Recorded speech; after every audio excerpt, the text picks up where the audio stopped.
Now, ladies and gentlemen, for our last brand partner, they focus on fostering thriving communities through initiatives in education, youth leadership, sustainable livelihoods, and arts and culture, encouraging communities to use their creativity to transform waste into meaningful creations and discover new purposes, empowering all of them to help build a very much greener future for everyone.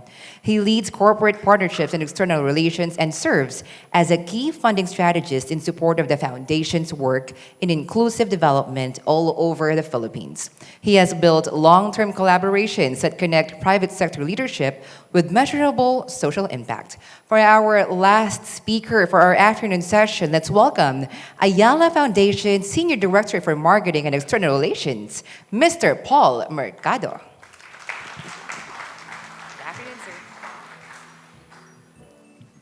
Good afternoon, kids. Fellow Tomasians. Pagod na kayo, alam ko. Info overload, right? Yes. Let's start by 15 minutes. Just give me 15 minutes of your time. 17 tops. Check muna natin, gaano kayo ka-corny at gaano kayo ka-cheesy. Who knows Miggy Montenegro? What's the famous line? Sir, famous line, stay close. Sasagot, sino? Laida Magtalas, gaano ka close, sir? Title? Mukhang walang kapamilya dito. A Very Special Love. Tama? Is it examination season na ngayon sa mga eskwela? Yes or no? Mas gugustuhin kong bumagsak ka sa akin kaysa babagsak ka dahil sa akin. Yes or no? Pero wag niyo sasabihin niyo sa mga teacher niyo, ha? Yeah. Sorry, professors. One more. I'm much more me when I'm with you.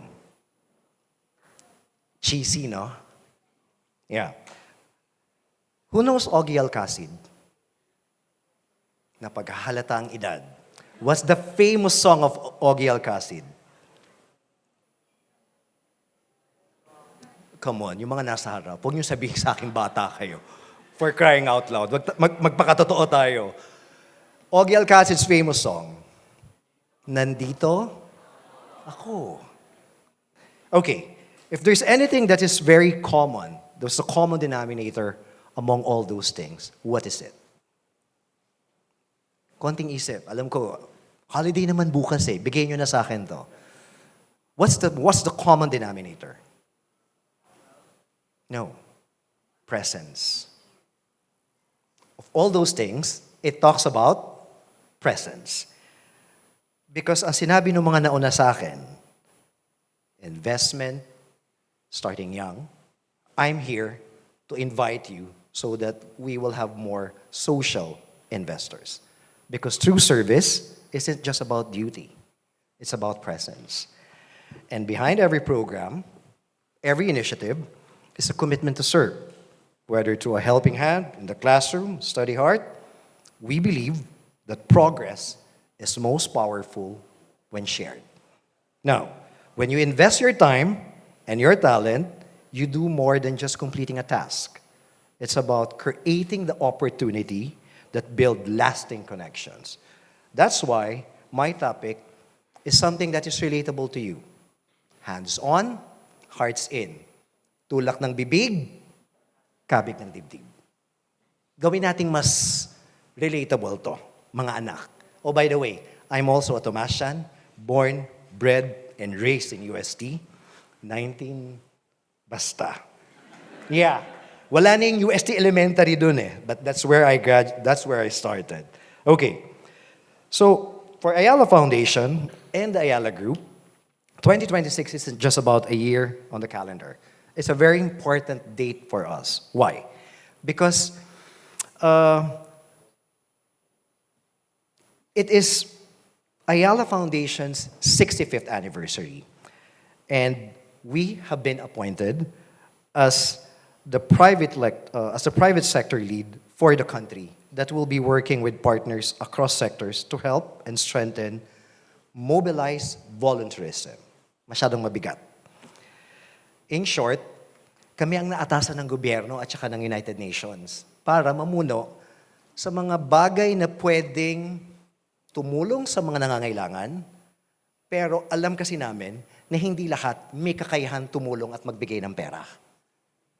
Just by being here, your presence is more than enough.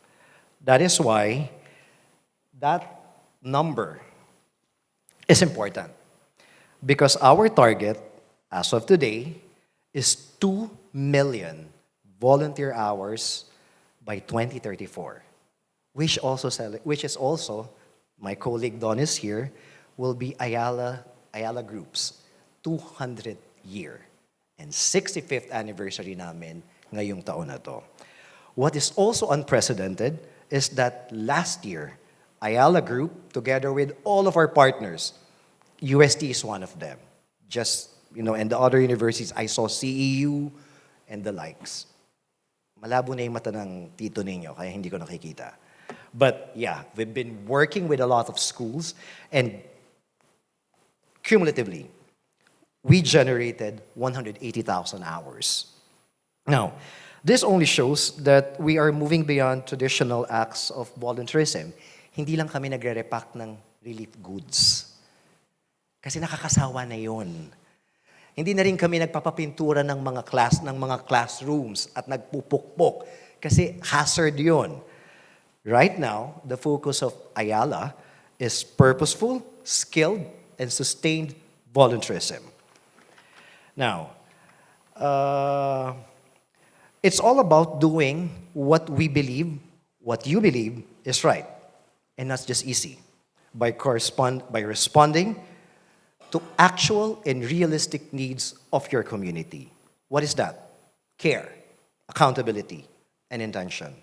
And it also means creating the value together. Working across teams, sectors, and communities to ensure that what we build, always remember the words that I will be sharing with you. Shared, sustainable, lasting. These are common words that you actually use daily. Hindi nyo napapansin, may impact yon. We are not just clocking in hours, by the way.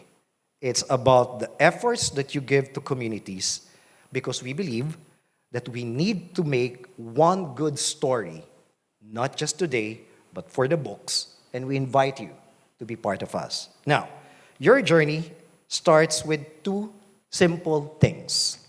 What is that? Skills and impact. Pag malaki na kayo ngayon eh. Pag kumikita na kayo, punta kayo kay Jed. Natuto na kayo. Pero ngayong nag-aaral kayo, meron kayong talento.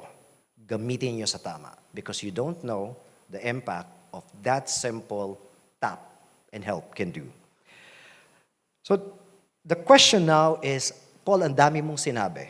You need 2 million hours. You did 180,000 last year. So how do you synchronize all these massive efforts? It's very simple. It's through that Brigadang Ayala volunteerism web-based application. Scan nyo yung QR code, hindi yan design. Pag in-scan nyo yan, pupunta kayo dun sa website, makikita ninyo all the opportunities that you can be part of. And the good thing about this volunteerism app is very simple. It's not just about what Ayala Foundation is doing. Si Father, kanina, sa Simbahayan. Even those activities that you are doing, pwede ninyong ilog in o ilog dyan. Why? Because it's supposed to be a platform for everyone. It's a platform that will enable young professionals, young ones. Magkaiba yon. Kayo yung young ones, kami yung young ones, professionals, and everyone na gusto lang magbigay ng anong meron sila. This is your app. Remember, This can be this is accessible to 60,000 employees of the Ayala Group of Companies and also to all of our partners nationwide. Imagine that.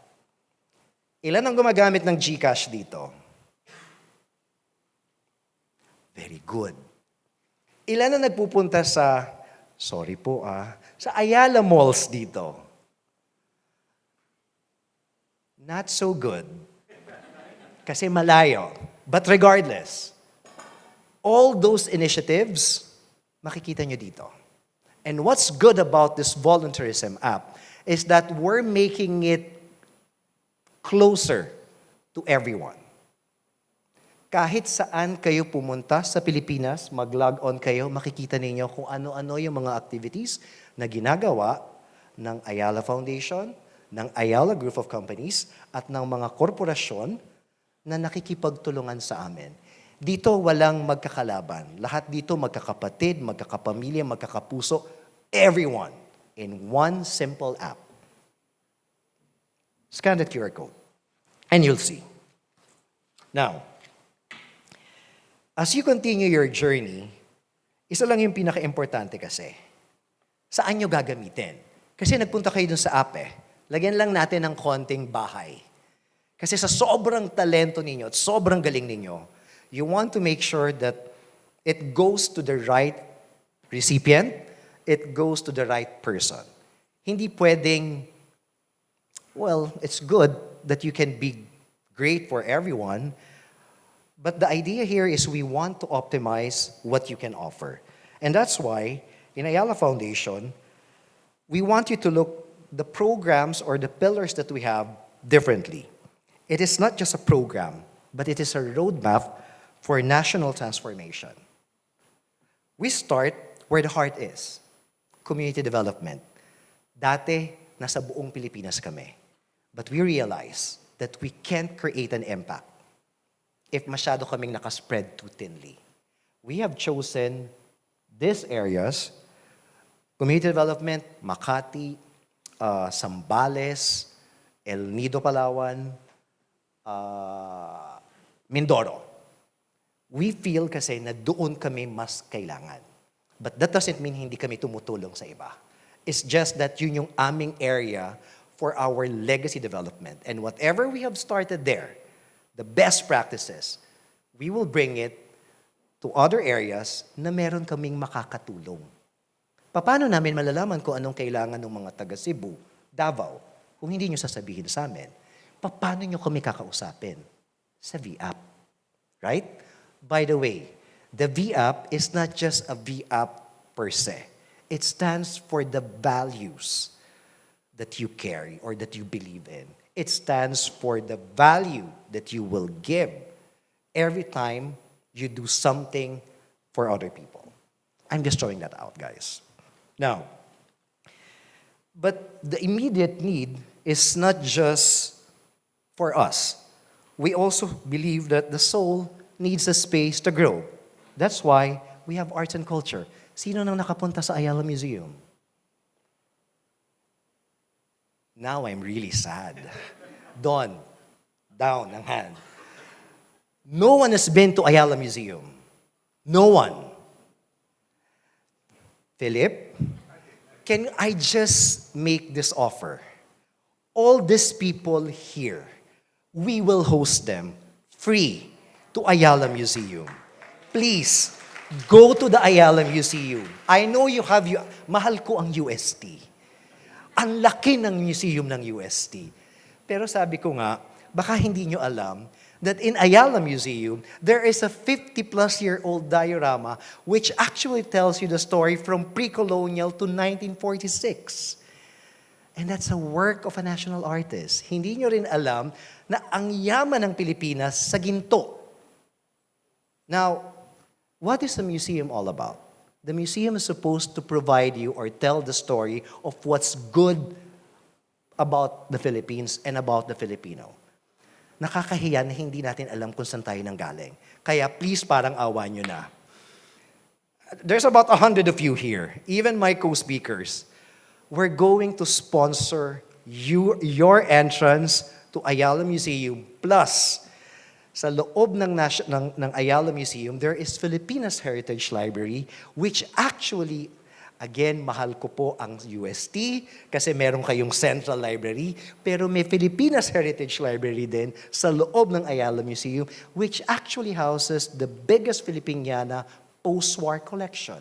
In short, walang pinanganak noong 1945 dito, doon makikita ninyo. Who knows Sylvia La Torre? Yeah, Jordan, you're not included. See? That's your story. Paano pag may nagtanong sa inyo, sa labas lang, kilala niyo po ba si Sylvia La Torre? Kilala niyo po ba kung anong nangyari noong 1945? By just simply saying, no, I don't, you actually killed that person's ability to learn something new.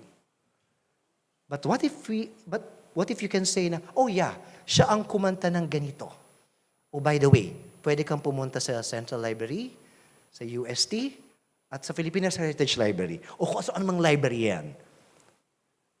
That's what you can do. That's what arts and culture is all about. And by the way, just so you know, we're also building the biggest contemporary art, soon to rise, the biggest contemporary art center in the country, facing Circuit.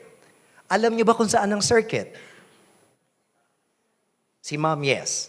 In short, yung mga dating tanungin nyo mga tatay ninyong tumataya sa off-track betting. Santa Ana. Alam nyo ba na ang pinakamalaking cabaret sa buong Pilipinas used to be in Circuit? Hindi ko sinasabing pumunta kayo sa cabaret. But that's history. That's something new. The cabaret, it's in Circuit. Okay? Now, and we also invest in the long game through leadership. This is where the grit of our Atletang Ayala or the ambition of our Yugo scholars, young women pursuing greater opportunities, we are supporting them because we believe that they will lead us tomorrow. And the last one, among the pillars, this is our answer to the very serious learning crisis in the Philippines. We don't just build classrooms, by the way, kaya sabi namin sa inyo, pag pumunta kayo sa app, wala na kayong makikitang nagpupukpok at saka nagpipinta. We're going towards skills-based volunteerism.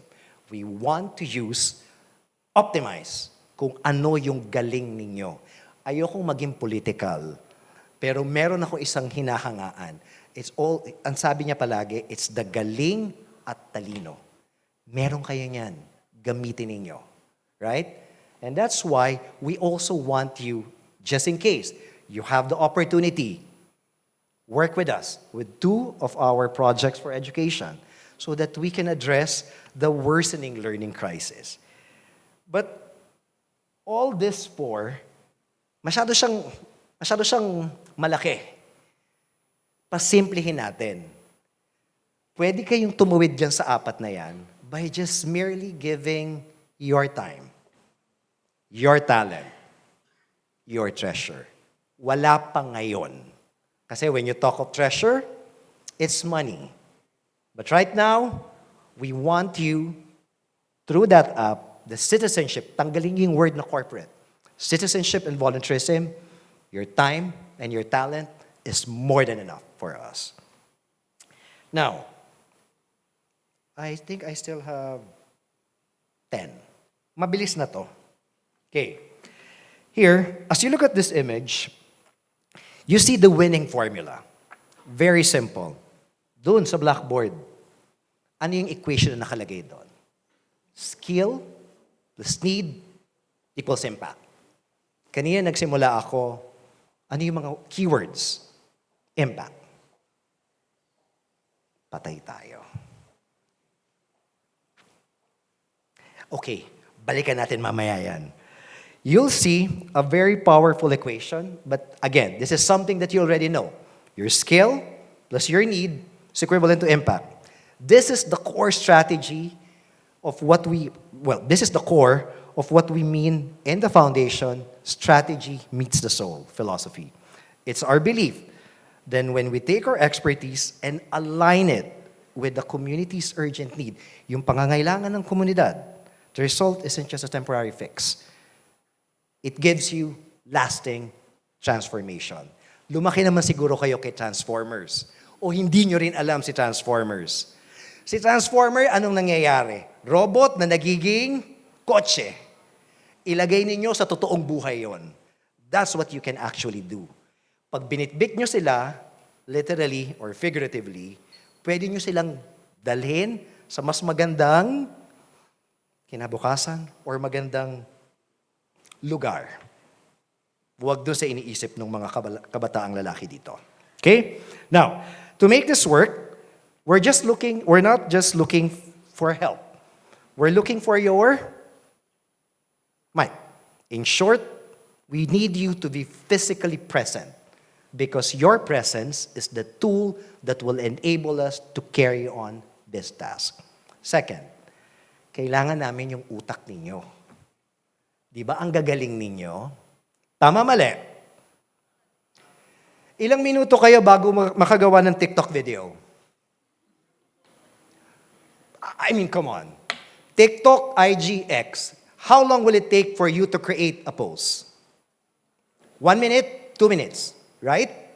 Pagandahan nga ng hashtag, di ba? Tama? Gamitin natin yan sa mas maganda. Mas makakatulong. Because we need that. You will never know. Kung ang mga magulang nyo nagagalit dahil panay kayo TikTok, Facebook, IG, at X, dalhin nyo yan sa amin. Baka may magawa tayong mabuti. 3 minutes left. Okay. And the last one is the mentorship. In short, we need your guidance so that we can create something new. Now, so how can you get it done? This is not a plug for a new foundation. Pero look at that. It says, the ultimate foundation. What do we mean by the ultimate foundation? It's not Ayala Foundation. Di ba't pag nagme-makeup kayo, when you do, mga babae at lalaki, pag lumalabas kayo, kailangan pormado, nagme-makeup, ano yung unang inilalatag ninyo? Aside sa cleanser, toner, at moisturizer. Di ba pinipili nyo pa nga kung ano yung shade? Tama, mali. Pag kumuha kayo ng foundation, you check anong shade. Tama? Kasi hindi pwedeng makita na brown ka, puting-puti yung leeg mo. Tama? The same thing in terms of choosing the right organization where you can give or share your talent. It's not just Ayala Foundation. You can work with Citicorp. You can work with Robinsons. You can work with everyone. It's just a matter of choosing the right organization that suits your palate. Why?